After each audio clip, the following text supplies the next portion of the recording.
What's up, ladies and gentlemen? It's Greek here, coming at you again with another video, and today we're reviewing this.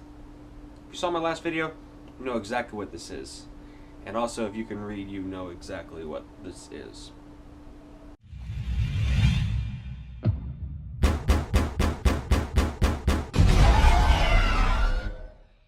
So, right here we have AMD's R9 285 from Sapphire. This is not any regular AMD 285. This is the ITX version. This is meant to fit in small factor cases, and it's meant to fit in tight spots where you can't fit a fully sized graphics card. These cards are very, very cool. I like these cards because you get a lot of power in a small form factor, and both of the two major companies have them. AMD has the 285, and NVIDIA has the 760, if I'm not mistaken. And before that, they had the 670. So, if you need a small graphics card to fit in a tight enclosure, I know some Lean Lee cases are very small, and you can only fit graphics cards like this. And there are other companies that make very small form factor cases. Silverstone makes very small form factor cases. So if you're looking for anything you need to fit in a case like that, this is going to be your solution. This or the NVIDIA equivalent to that. So I'm really excited to see how this card performs because it's so small. It only has one fan. The heat pipes on here are they're pretty decent. I'm not going to lie, they are pretty decent. So I'm very interested to see how it performs in my case. So I'm going to be putting this in my main PC rig. The specs are, it's an AMD 8350 overclocked to 4.6 gigahertz. It has 16 gigs of Corsair Vengeance low profile RAM on a killer 990FX motherboard. Inside an NZXT Source 530. It's water cooled with an H100i, and that's really it. That's all I really need to know. So I'm gonna put this in my main PC. But before we do that, we're gonna unbox this thing. We're gonna look at it a little more in depth, and then we're gonna get into the testing and the benchmarks. Alright, so we go from that point of view to this point of view, and as you can see, we have the card right here. So let's get to unboxing this bad boy. I like the front graphic. I like Sapphire's graphic. Now, for all of you that don't know, Sapphire is AMD's equivalent to EVGA for NVIDIA. So they only deal with NVIDIA cards, and they make very good stuff. That's the back of the box right here. Nothing too exciting you need to see there. It says information, 2 gigabytes of GDDR5, HDMI, UEFI compatible, and it says overclock. Overclock, that's big. And of course, with the new architecture, it supports True Audio, Mantle, and that's about it. So, alright, put that off to the side. Alright. And we have the Sapphire box. Very just plain cardboard box, has a little embossed Sapphire logo on there. And there you go, if you can't see it, there you go. So, we get into the things that we don't care about. Driver disc.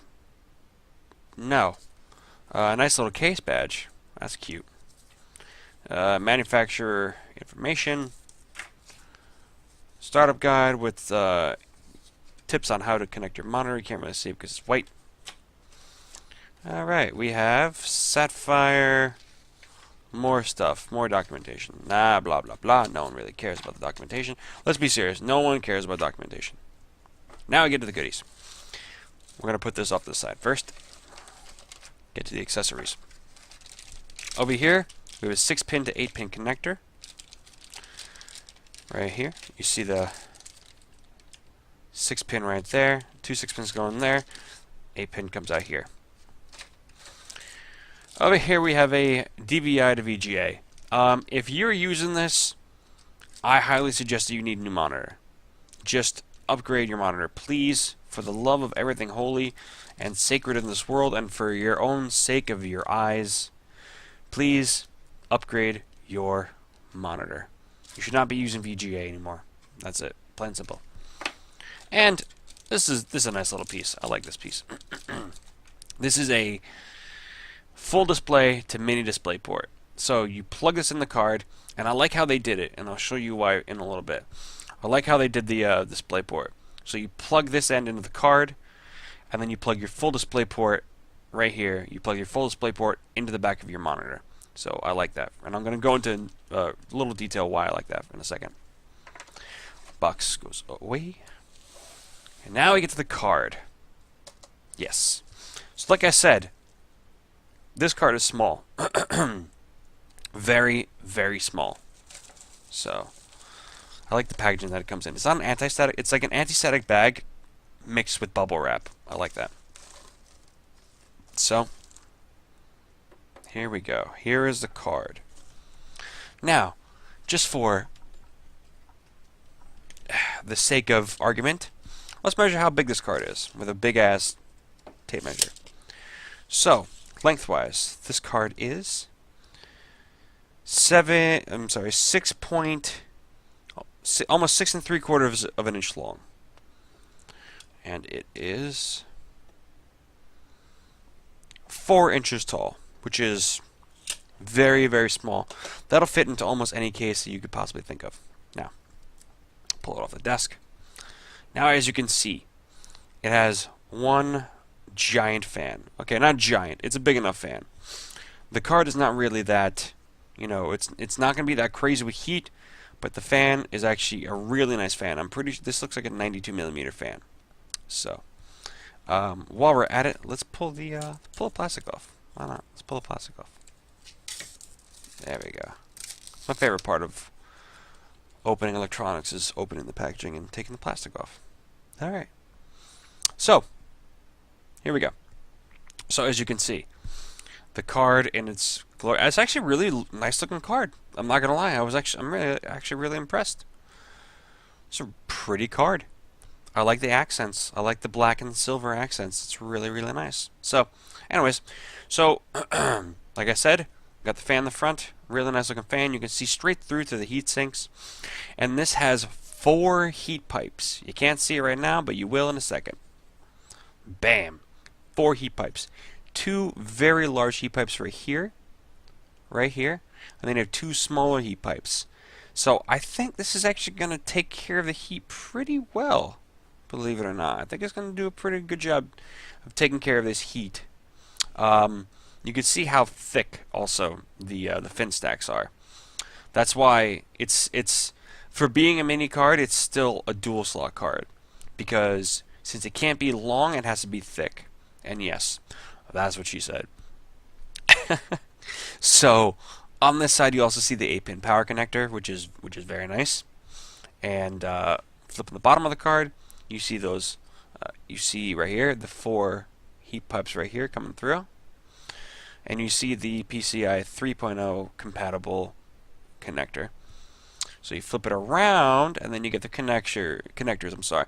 You get 1 DVI, 1 HDMI, and you get 2 mini display ports. So let's bring this back for a second. Why I like it that they did it this way. I like it because you can plug it in.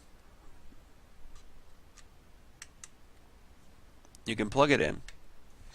And because of the way that they did it, because it's up and down, because the connector's up and down, you could still plug something into here and over here. And you won't have to worry about interference, which is really nice. So, I'll take that off. Alright. So, on the top of the card again, I know what you're wondering, like, what is this right here? If you didn't see it. This right here. This is a BIOS switch. Most of them have just actual switches that you switch back and forth. This one has a button. So it takes you into either Legacy BIOS, or I think it's UEFI BIOS. I'm not 100% sure. But this is really good. So if you put an overclock on your card and something happens to the BIOS and that, all you got to do is just press a little button. It'll take you into the other BIOS, and that's it, you're done. So, and of course, this is a new architecture. There are no crossfire fingers at all. So if you want to crossfire them, all you got to do is just put it into the PC, and that is it. It'll take care of all that over the PCI lane. And here is the PCB, a fully custom PCB, as you can see. Obviously it would have to be a fully custom PCB because it's a small card, so it has to be a custom PCB. This is a really nice, really nice card. I'm really impressed with this card actually. So as for the card itself, that's really about it. I don't think there's really much else to show. The only thing that's left now is to pull my 290 out, put this in, test it out, see how it goes, and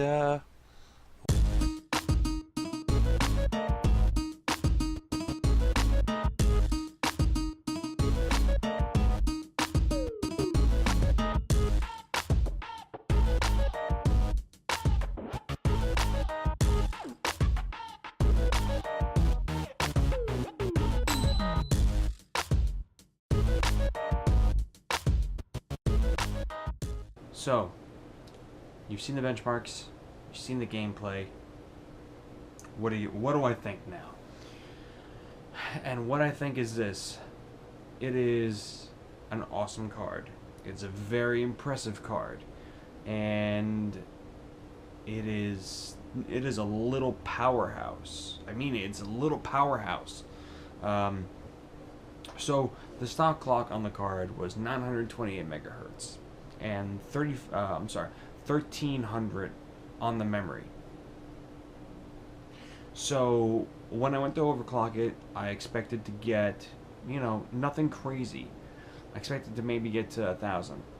After trial and error, I ended up getting an overclock of 1,075 on the core and 1,500 on the memory, with the power limit set to 10. Now, that is a pretty good overclock, and you see in the Unigine Heaven benchmarks. And by the way, just real quick, I use Unigine Heaven because that is meant for 1080p benchmarks. The Valley is meant for, from what I know, Valley is meant for multi GPUs. And also, I've always used Heaven benchmarks, so it's what I feel more comfortable with. Back on main topic, you see the performance gain with the overclock. It got to the point in the overclock where I hit 1075, and then I went over.